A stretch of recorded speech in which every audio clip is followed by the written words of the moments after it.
everybody, welcome back to Creating Hanley. I am Kimberly here at Creating Hanley, and I am revisiting this little sheep flannel fabric. Now, a couple of videos ago, I did pajama bottoms. I made pajama pants with this sheep flannel fabric. And go watch, there's 2 videos on those. Go watch those 2 videos and see all the troubles that I went through to make these pajama pants.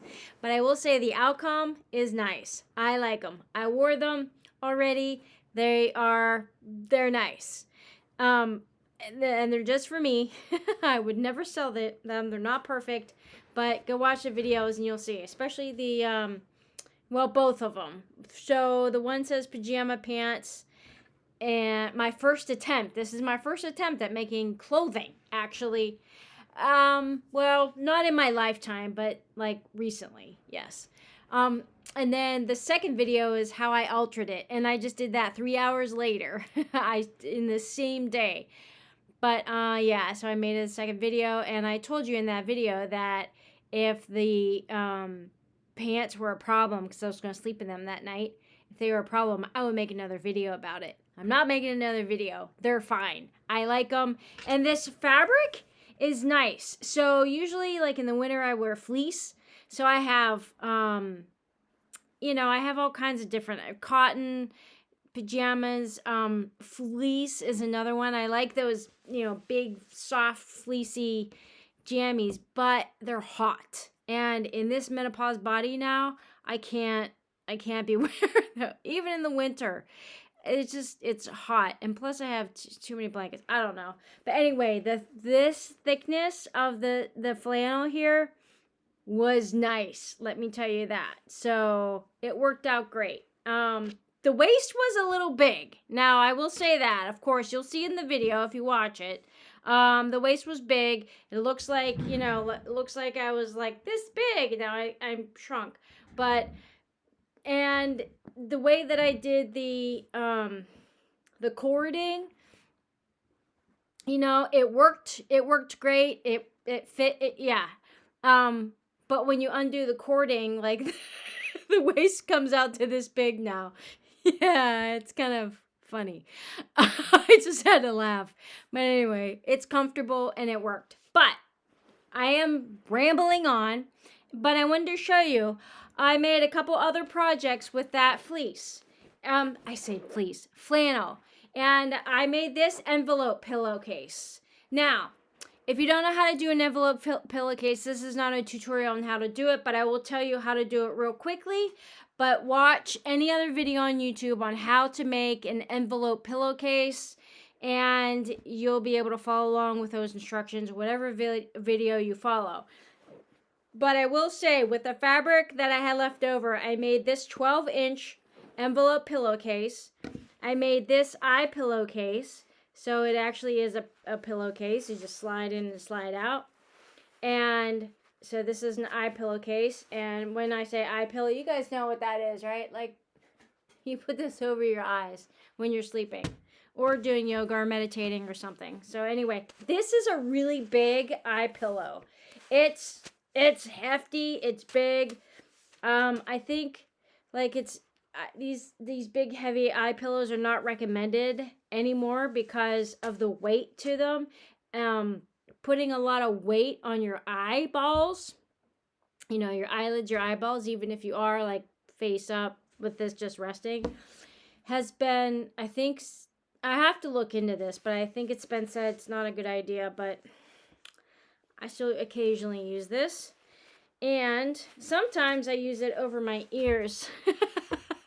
Like that. So I still hang on to it for that reason.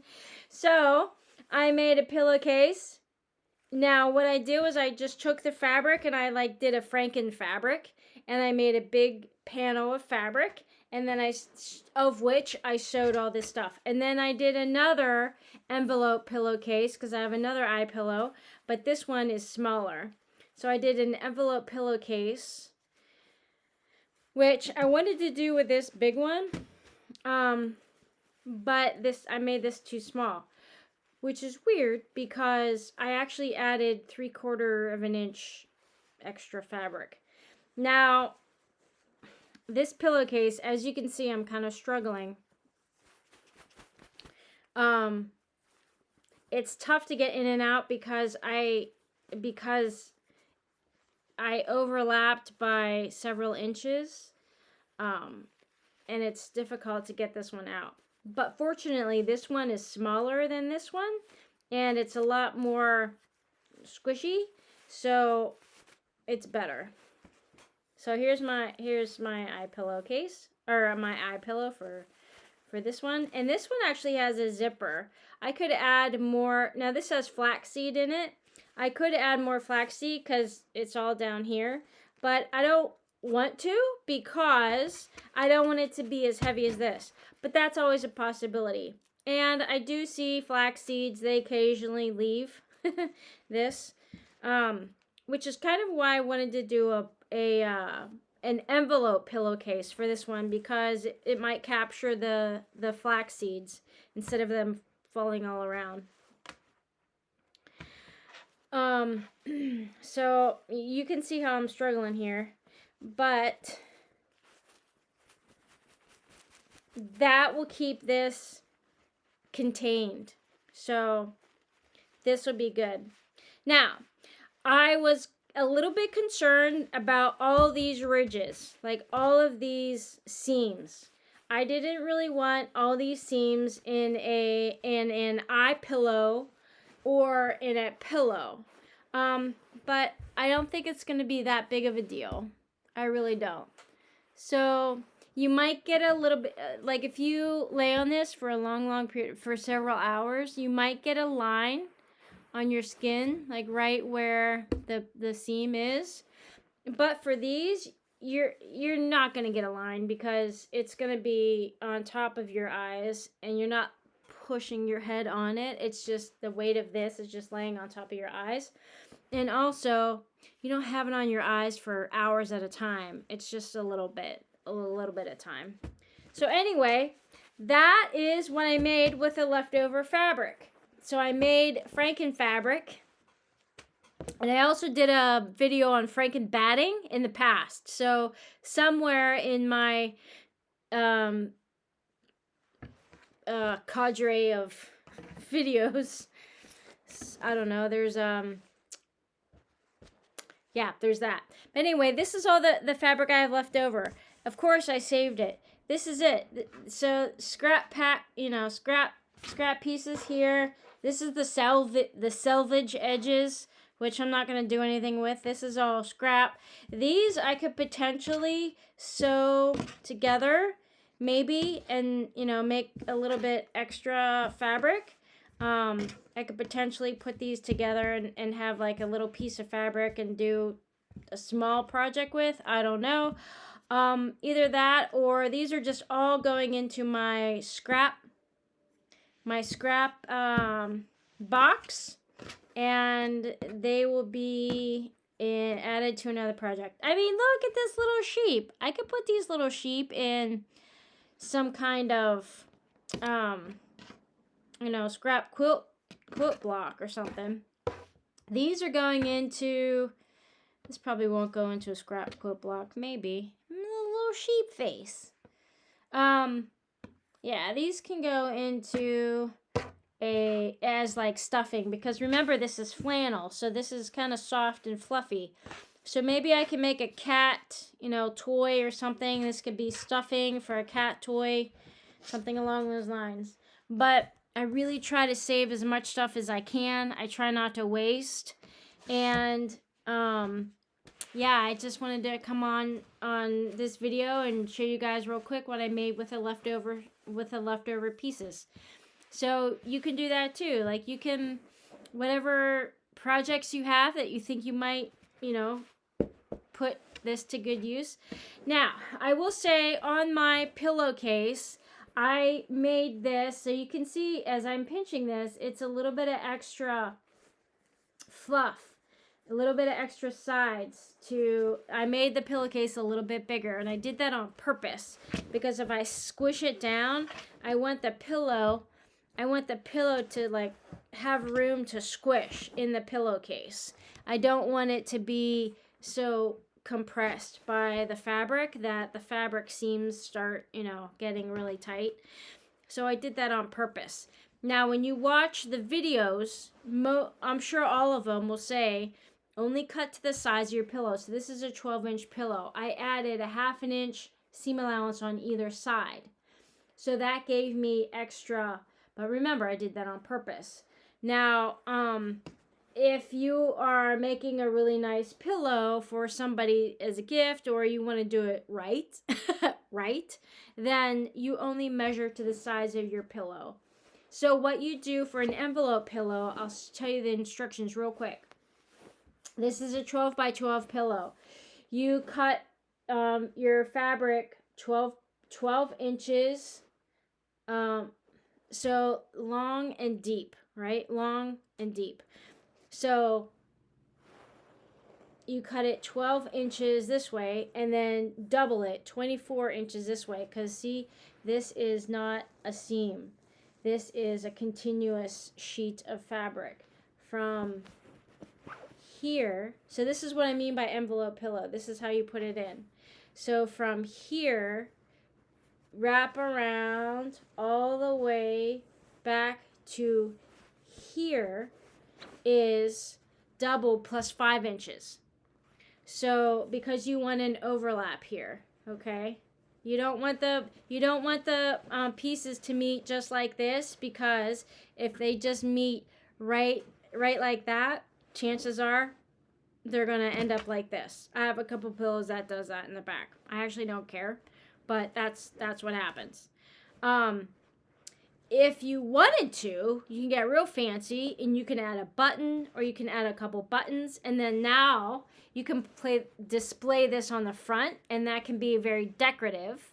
And then so that is an extra thing that you do, but you don't want to put your face on that. So I didn't do that. Now, I said it right, like, so 12 inches wide, and then you double it 24 inches plus 5 extra inches. So I made mine 29 inches so that you can have this left over for, for the overlap here. You want to hem the edges, so you fold it under. So if this is the raw edge, you fold it under, and then you fold it under again to lock in that raw edge. And so that's what I did on both of these sides. And what else did I do that you need to hear? So I did do a decorative stitch on the outside. You can see right here, this little green line. And that's simply I did that all over the pillow, anywhere where I attached two pieces of fabric together. So you put right sides together, you sew down that line. When you open it up, you now have a seam. And then I just top stitched on where the seam part is folded over. Let's see, where the seam part is folded over, I just locked that in from the top. And then that way, because I know this is going to get used, and I know I'm going to throw it in the wash a lot, if the seams start to get wonky or whatever, I know that they're locked in, they're locked down, and it's not going to pull apart as easily, especially when you have all these little pieces of fabric pieced together, and you're actually going to use this a lot, and it's going to go in the wash a lot. I know that this is sewn very well. So I only have definitely a 1/4 inch seam allowance on the insides. Yeah, and I pretty much use the 1/4 inch seam allowance on every seam. Okay. And that's it. That's enough of me rambling today. I hope you guys have fun making extra projects with leftover fabric that you have. And then when it comes to the scraps, just hang on to the fluffy stuff. And then in the future, maybe you can make a stuffed animal for some children's thing or something. Or you can stuff a pet bed. So hang on to it. And when you accumulate a lot of it, you can stuff it into another thing. Or you can make a pillow and a different pillowcase and then stuff this into the pillow. Now, this is not going to be as fluffy as polyester for sure. But, you know, it's an option. Or you could do something else with it. I don't know. It might be a good campfire starter. I don't know. I don't camp. Anyway, have fun out there. You guys, let me know what you do with scrap fabrics. I want to hear what your projects you make and if you've made any FrankenFabric in the past. I want to hear about it. Let me know how it goes. There's a cute little sheepies. You guys have a good day. I'll see you on the next episode. Bye for now.